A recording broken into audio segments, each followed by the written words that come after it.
So, as we begin to look through this question of the villages and towns of Jesus' time, we'll focus mainly up in Galilee. And Josephus records that there were lots of little towns, over 200, maybe 240 or 50, 250 of these small towns. Now, it makes sense when you think about it because you need to kind of live close to where you work. People didn't live on their own farms for the most part. They would live in a town or a village and go out to their farming regions. They tended to build towns and villages up on high places like mountains because the rich valleys were so valuable for agriculture. There are exceptions to that, but they do tend to be a little different than the American thing where we have much more abundant land. So consider then the number of them, lots of small towns, fewer big towns and cities. Again, the reason being because people really needed to live close to their work, and usually which was agriculture, and if they were too far away, a long walk each day would have been very, very difficult. So, if that helps. Now, the other thing about these towns would be, as you'll see here on this map, those are some of the larger towns and cities, but lots of little ones. Now, like Nazareth, for example, there at the middle left, that probably had about 300 people at the time of Jesus, and it's not completely unusually small, smaller than usual, but very, very rural area. In fact, so rural that you say there wasn't really a road going to Nazareth, but just a footpath. But again, reason stated, I think you'll see why that was. They lived close to where the regions where they would farm and so on. Now let's move on and start looking at here we have a typical scene of a village, and you'll notice a few features. You've got kind of a general square there in the center, and there's a off to the left center there is like a little fountain or spring. This would have been very, very important and common, and very often helped determine where certain towns and villages were, a well or a spring. Preferably, of course, a spring would always be preferred, but more often than not, a well. And then right around that sort of central court, there would be things like mainly shops and then some houses. Now you'll notice there are a couple of shops in the foreground there. There's like some kind of, it looks from here like a blacksmith shop, or maybe a potter's shop. And then over to the left there, where the wagon and the horse are, there's like a merchant, or things can be purchased. Over to the right, on the right side of the road, you do have some homes. And again, you notice the homes front right up on the street, and there's a wall really, and then it opens up into a kind of a courtyard where the different rooms of the house are, usually one, no more than 2 stories. And off to the far right, on the far right of the picture, there's a synagogue up in an area. And so these are the kind of the elements of a village in Jesus' time that would be essential. And a town square with some kind of communal water supply, a little bit of shopping, and then the houses arrayed from there. And this is just a little, this here is just a little detail. You kind of look at it and see a little bit more of the well. Actually, it looks like a spring there. They're very lucky in that town. Running water, live water, was always best. And a little bit more to the left there, again, you can kind of see the, you see the little shopping. Now, up in the far left of this, I should have mentioned on the previous slide, there's like a watchtower. And sometimes larger villages would have these. Now, even bigger villages would have a city wall, but these smaller villages might occasionally have like a watchtower. Now, this next scene is just of the same village again, just looking again at a little bit of the details of a couple of the homes there. You can sort of see in the home on the right, middle picture there's a woman, it looks like a woman up there on the roof. And there is on the roof, coming much closer to us, there's another man up there on the roof. Looks like he's tanning some hides. That would be up on the roof of more of a, not a house, but a business. Again, rooftop dwellings were, and uses of rooftops were very, very common in that culture in that time. There's a guy on horseback there, a Roman soldier, who's probably come to get taxes or something. Look out, the man is in town. And then a little further up on the far right, again, is the synagogue. And we'll look now then in the next slide at a little more detail at a synagogue. So here is a synagogue, and you got a cutaway, of course, there. And by the way, they built commonly with stone, all the buildings. Wood was much more rare. and more costly. And stone, there's plenty of stone in the Holy Land, plenty. So you sort of see in this cutaway, you've got a main entrance door there, but then you go in, and there is toward the center there a place where the rabbi would sit, and a place where the Torah would be proclaimed from. And men would usually sit on one side of the synagogue and women on the other for customs, and also, I mean, it was custom, but also, distractions and things to be avoided. Men like to look at the ladies, and that wasn't a good thing in the synagogue. But again, you have some upper levels there. Sometimes the women would be up on that upper level and the men on the lower level. So they would often divide out these congregations either on one side or the other, or the women up in the gallery and the men down on the floor, etc. So that's kind of a thing there. Now we'll look at the inside now of another typical synagogue. So this is actually a reconstruction of this very small synagogue at Nazareth, without all the accoutrements, like you don't have the bema and the where the rabbi would sit and where the Torah would be proclaimed. But you notice these little tiers up on. That's another way that people would be seated in the synagogue, sitting up on these sort of tiers. You got three tiers there built into the wall, and then some lighting from above and ventilation as well. And so it's a rustic synagogue, and of course Nazareth was a very small town, so that would have a certain sense. This is based on some ruins that were discovered in Nazareth. Now, here's another view of another typical village, maybe just a little larger than the first village we were looking at. And again, we'll zoom into the few of the details in a minute, but you'll notice that, again, a large town square. There seems to be maybe that's Matthew at his tax collector's post there, seated at the table in the foreground there toward the left, and collecting the taxes. This town's a little bit bigger in that it's got more two-story buildings, and it goes up on the hillside there. And that's very common. They would build up on hillsides, even up on the tops of hills. Again, for the reason stated that the agricultural lands were too valuable to, just have lots of towns. I don't notice anything else in particular to really look at. Let's just zoom in now a little on this picture. So this has just a kind of a little bit of a zooming in on the tax collector there. And you got some Roman soldiers overseeing the whole thing, and it's looks like it's April 15th in that town or village.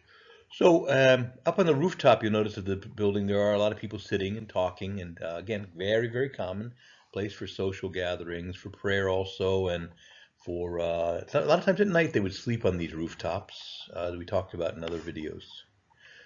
So the upper floor, again, in that climate, there's a whole 6 months of the year where there's almost no rain. And it's a pretty warm climate and so on. So all that makes sense to use the rooftops a lot.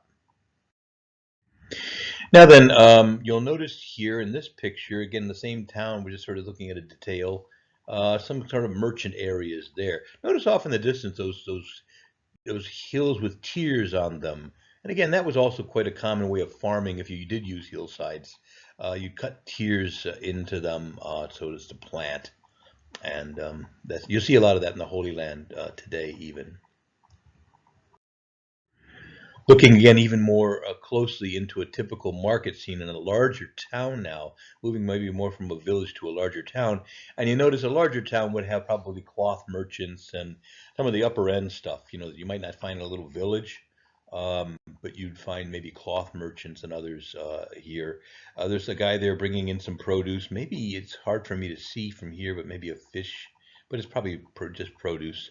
And so you'll see those types of things in larger towns. And more than just basic essentials, you're going to have things like cloth and so on. And looks like some nice cloth. Anything that's colored or purple was very costly.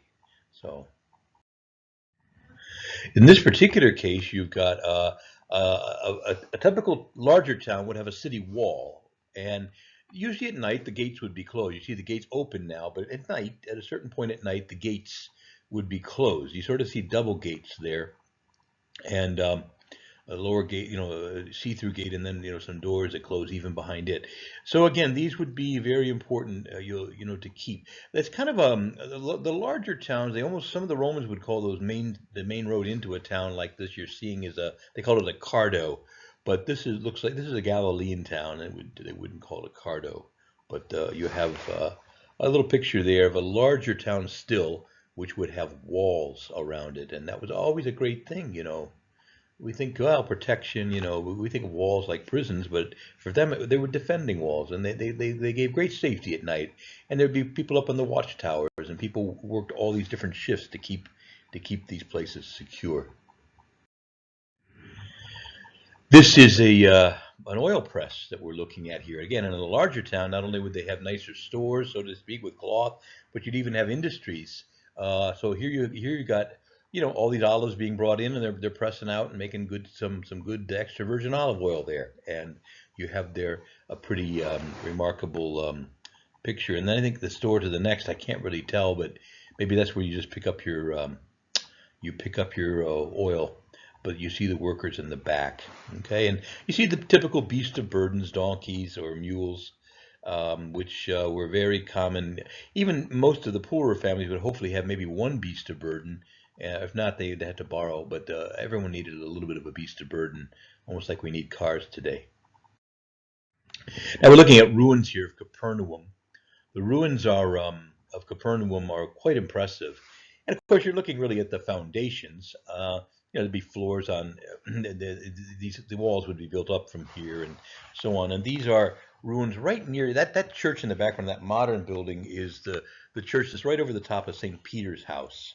So you're looking here at ruins of homes adjacent to where St. Peter lived. Now we'll look at the layout of Capernaum, at least the part that's been excavated in the next slide. But you see the buildings are all very close together. The streets are narrow, and you are looking at ruins, of course. All these basalt kind of stones would be covered with stucco, and it wasn't quite so unpleasant to look at that way. And this is kind of a street layout. At the lower of Capernaum, the part that's been excavated, and you start to see at the very bottom, that's where Peter's house is. It's called the Insula Sacra. The but the It's a church built in the Byzantine period, actually earlier, all the way back to the very beginning. There was a church there, a house church, and then when Capernaum was it went through various stages, but they went and built some larger churches after the Edict of Constantine and so on, and so these were kept pretty pretty well preserved. We're very certain that this is Peter's house, as certain as you can be. Now, these are what they call insula or insulae. It would be just like islands, literally in Latin, but it just means this is a kind of like a block of houses and a street between them. So the Sacra Insula, or Insula Sacra, is Peter's house, and it goes right up along the Sea of Galilee, and we'll see a picture of this in a minute.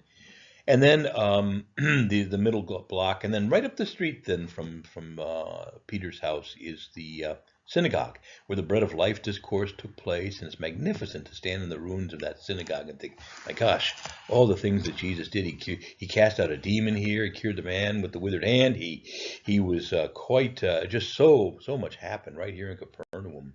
Of course, in Peter's house, that's where they lowered the paralytic. I mean, you name it. It was all done right there. It's an amazing place. I'd love to just spend several days there, just praying and studying.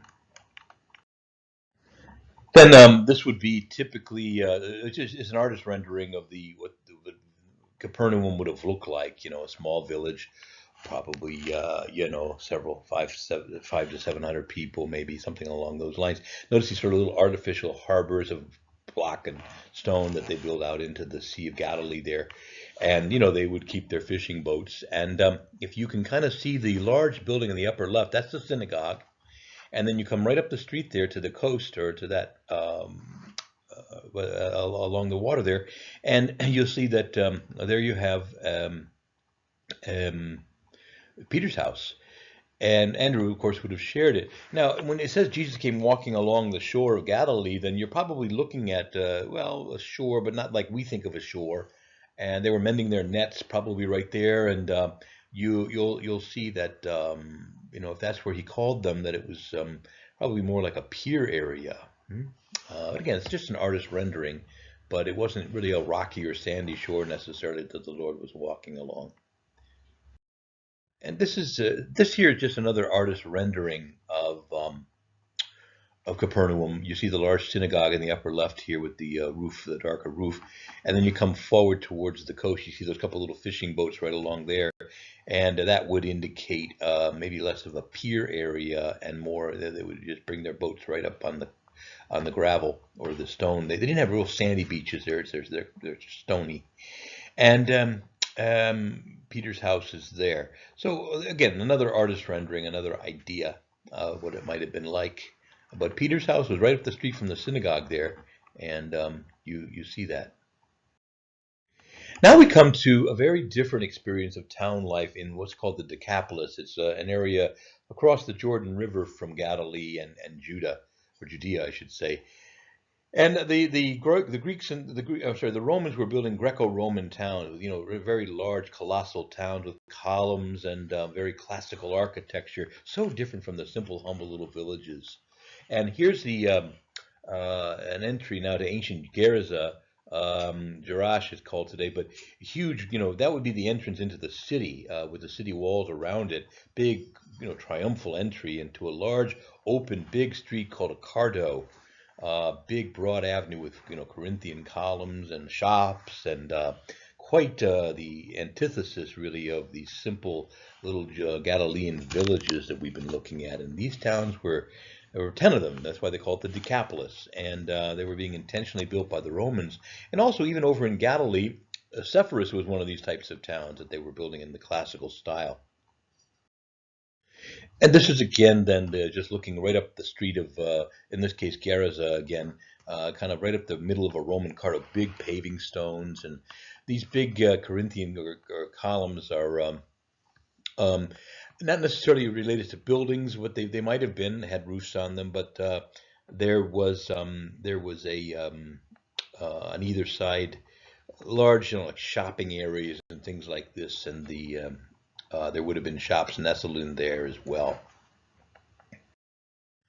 And so here we're coming to the last few slides, and again, just another example of the ruins of some of the towns in the Decapolis. I don't know if this is ancient Gerasa or not. I can't remember when I took that, but really magnificent ruins, and I think a lot of Washington D.C. What we might look like if the end ever comes for us. And this would be Gerasa without the ruinous quality to it. So you see again these big colossal buildings, columns, and you notice again that Cardo is part of a building, but it's really more of a covered walkway there. And the final picture here is just again kind of a drawing more of the Cardo, the main avenue there going through that city.